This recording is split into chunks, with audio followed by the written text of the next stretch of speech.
ഹരേ കൃഷ്ണ. പുതിയൊരു കാര്യം, അതായത് ഇന്നിപ്പോൾ തൃപ്പുത്തരിയാണ്. തൃപ്പുത്തരിയിൽ ഒരു പ്രധാനപ്പെട്ട ഒരു കാര്യമുണ്ട്. കാരണം ഭഗവാന് നേദിക്കുമ്പോൾ ആ ഉരുളിയിൽ, അതായത് പാചകം ചെയ്യുന്ന ആ ഉരുളിയിൽ ഉഴിഞ്ഞ വള്ളി കൊണ്ട് കെട്ടിയിട്ടാണ് ആ ഉരുളി അടുപ്പിൽ വെച്ച് പാചകം ചെയ്ത് ഭഗവാന് നേദിക്കുന്നത്. ആ ഒഴിഞ്ഞ വള്ളിയുടെ ഒരു രഹസ്യം എന്താണെന്ന് വെച്ചാൽ എല്ലാ വിഷാംശത്തെയും അത് മാറ്റുമെന്നാണ്. അപ്പോൾ ഭഗവാന് നേദിക്കുന്നത് വിഷാംശമില്ലാത്ത സാധനമാണ്, പ്രസാദം. പിന്നെ നമുക്ക് ഭഗവാന് നേദിച്ചു കഴിഞ്ഞാൽ പിന്നെ അത് ഏതായാലും അതിന് വിഷാംശം ഉണ്ടാവില്ല.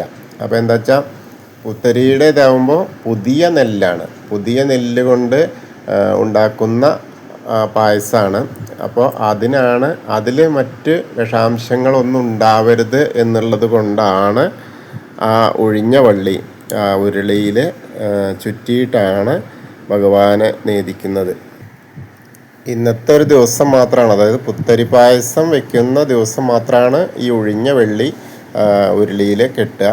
പിന്നീട് എന്താ വെച്ചാൽ പിന്നീട് വരുന്നതൊക്കെ ഇതിൻ്റെ ശാഖകളാവുകൊണ്ട് പിന്നെ ആ വിഷാംശം ഉണ്ടാവില്ല എന്നാണ്. ആദ്യത്തെ ദിവസം ഭഗവാൻ അത് സമർപ്പിച്ച് കഴിഞ്ഞാൽ പിന്നീട് ഉണ്ടാവില്ല എന്ന്. അതാണ് കേട്ടോ ഒരു പുതിയ അറിയിപ്പ് എന്ന് പറഞ്ഞാൽ ഒരു ഐതിഹ്യമാണത്. അപ്പോൾ എല്ലാവർക്കും നമസ്കാരം. ഹരേ കൃഷ്ണ.